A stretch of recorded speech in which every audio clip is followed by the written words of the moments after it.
Get the sun film. So, we have about 3 minutes until I think it's official sunset here in this physical minutes until the U.S. Naval Observatory thinks it's official sunset here. But having watched a number of these sunsets, they tend to be about 10 minutes early in this location, based on the fact that we have like mountains and stuff instead of just being a perfectly flat earth, round, smooth, perfectly smooth earth. Don't get me in trouble. All right, but if it does peek through, yeah, that gap is not, that gap right there is too far north, so it's not coming through that gap. But the alignment today would be, if you stand at the back of that pathway, or anywhere along this line, you will see the earthworks, the star in the middle, and this stone right here are lined up for the sunset today, the summer solstice, here in the northern hemisphere. And it would come down right there. If you stand offset to the side, it would look not lined up. It would look like it was in the wrong place. You have to be standing on the line. Lightning? Yeah. Right behind you. That's a thunderstorm. Awesome. I hope somebody got a picture of it. I'm looking at your beautiful faces. Thank you.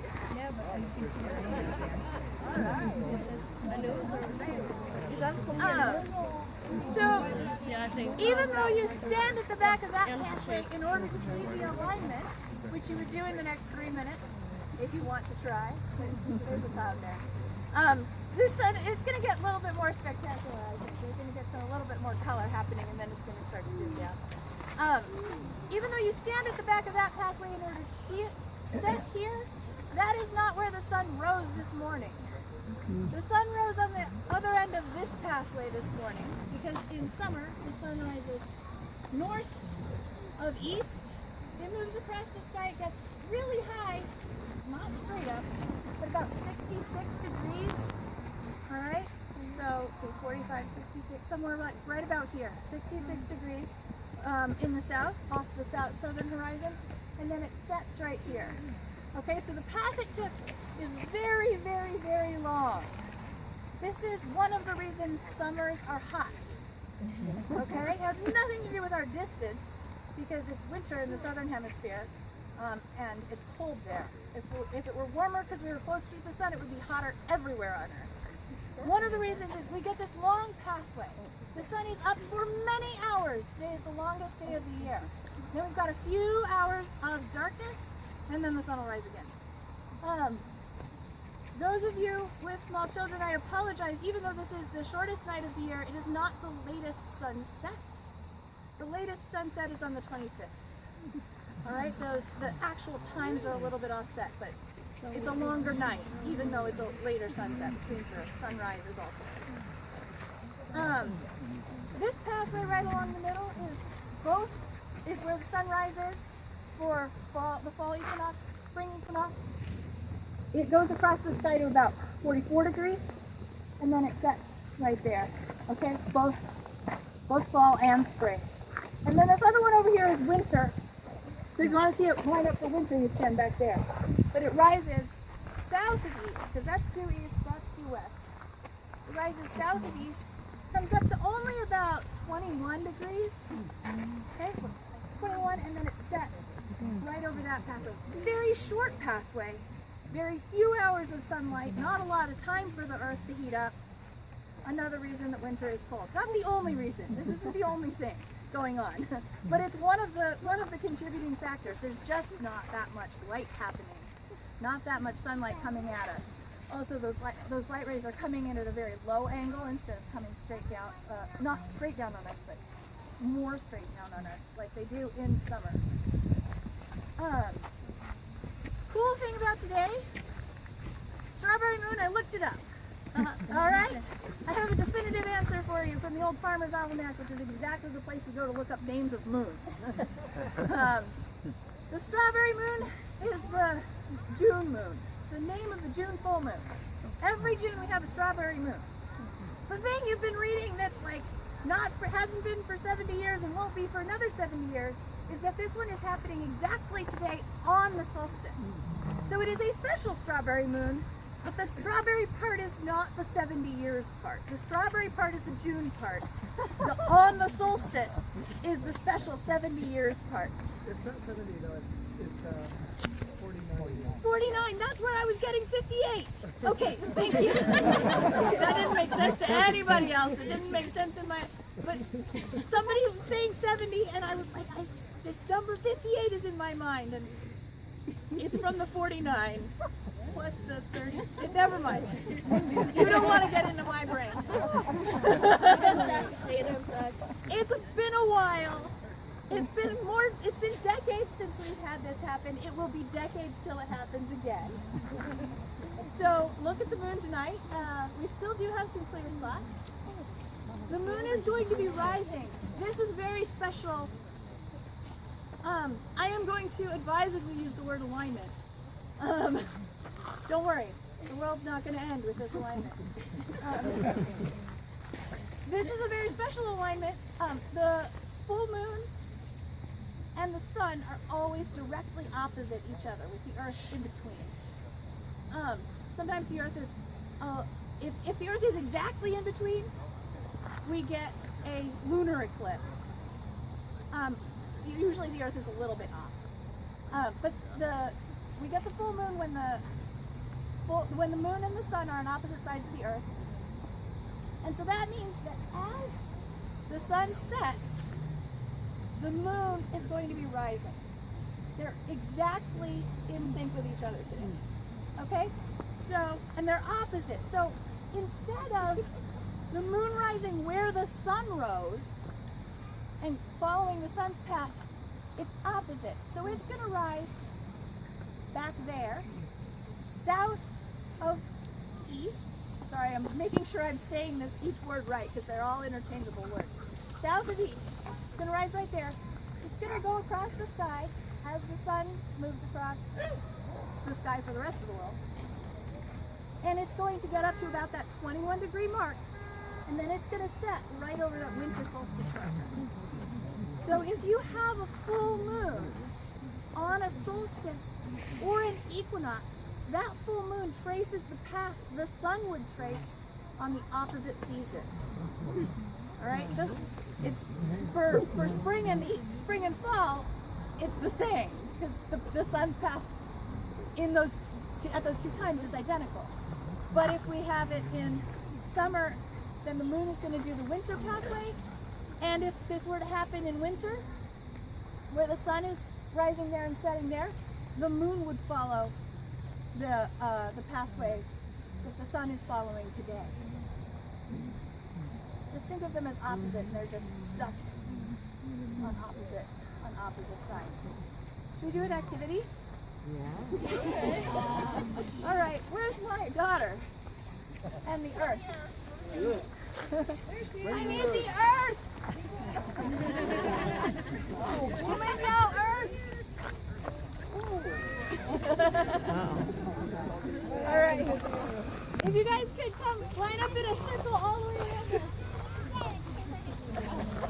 Everybody, there's a nice path where you want. You can stand on these stones here. Somebody touched yours. All right. There's lots of space. Thank you very much. Okay. Have the Earth on a stick. This is an indispensable astronomy teaching prop. I promise you. I need a volunteer. Let's see. You're wearing great color. Christian, I would like you to stand on this star right here. You're going to be the sun for us. All right, Christian? Okay, you can be the sun, so basically you just have to stand there. And radiate and shine on all of us, okay? All right, Christian is the sun. I'm holding the Earth. We are not to scale. I can just be the Earth like this. 2 more months. 2 more months. Wow. Okay, how should I hold the Earth? Tilted. Which way? Towards the sun? Towards the, oh, okay. I think we're already a little bit, we're not in agreement. We know it should be tilted, but we're not sure how. Okay, so let's put that down for a second. Let's practice with Christian. Your head is the earth, tip of the space needle is the top of your nose, like that. Okay? So now we need to be tilted. So let's try, lean forward a little bit, keep your neck in line with, so you're like looking down at the ground a little bit. Okay? Now look around with your eyes and look for Christian. Okay? Do you have to look up into your head to see Christian or down your nose to see Christian? Up. Okay. Stand up again. So leaning forward, we look up to see Christian. So leaning forward, we look up to see the sun. Which season is it when the sun is high up in the sky? Summer. Okay, in summer we're tilted towards Christian, towards the sun. All right, let's try the opposite one. Lean a little bit back, keep your neck straight, so you're gazing up into the sky. Again, look around with your eyes, and look for Christian. Are you looking up to see Christian, up into your head, or down your nose? Down. Okay, you can stand up and relax. A little bit of yoga here for you. All right? So we look down to see Christian when we're tilted away. What season is it when the sun is down low in the sky? Winter. So in winter, which is over here, over here. Wait, I'm in the wrong place. In winter, we look down. Which way were we tilted? Away? Away. Okay, in winter we're tilted away. And then we travel over 6 months later to summer. And which way are we tilted in summer? Towards. Watch the stick on my earth on a stick very carefully. Do I change where I point this stick? No. I keep it pointed exactly the same direction the whole time. In relation to Christian it changes, but I'm not spinning it around. Actually, we should do 365 It is not to scale. It's not to scale, exactly. Okay, cool thing, this is pointed directly at the North Star. Alright? Well, not quite. Okay, but pretty much directly at the North Star, and it stays pointed that way throughout the entire orbit. And what about over here? Which way am I pointed? Towards Christian, away from Christian? Or flat on, right? All right, we got an asteroid impact. Natural, mythical creature of Too bad we can't reverse direction. That'd be problematic. Venus? All right. We'll step out just a little bit more and he can have his own orbit there. Okay. This is flat on to the circle that is our orbit. You want a math word? Tangent. This line is tangent to the circle of the Earth's orbit. Thank you very much. Thank you very much, Christian. The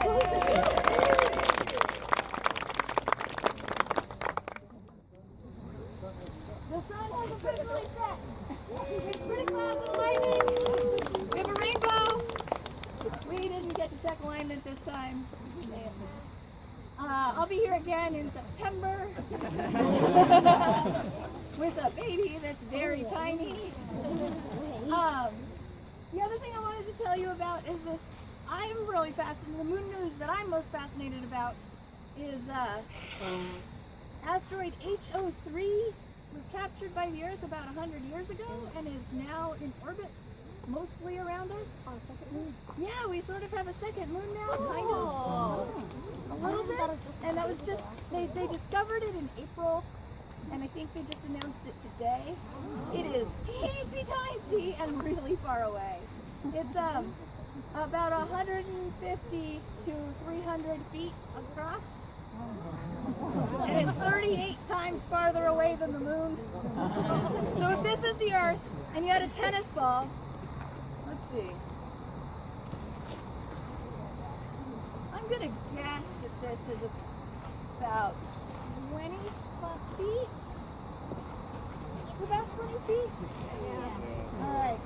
You had a tennis ball. The moon would be here. HO3, 38 times that way.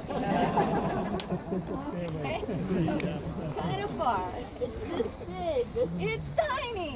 Yeah, and also I couldn't say it's like, it wouldn't even represent, it'd be a piece of sand on the scale of the tennis ball. So, Anyway, I think that's pretty cool. It's not. I technically it can, but it's not going to. There's not enough stuff around us that's going to be attracted to that instead of the moon or us.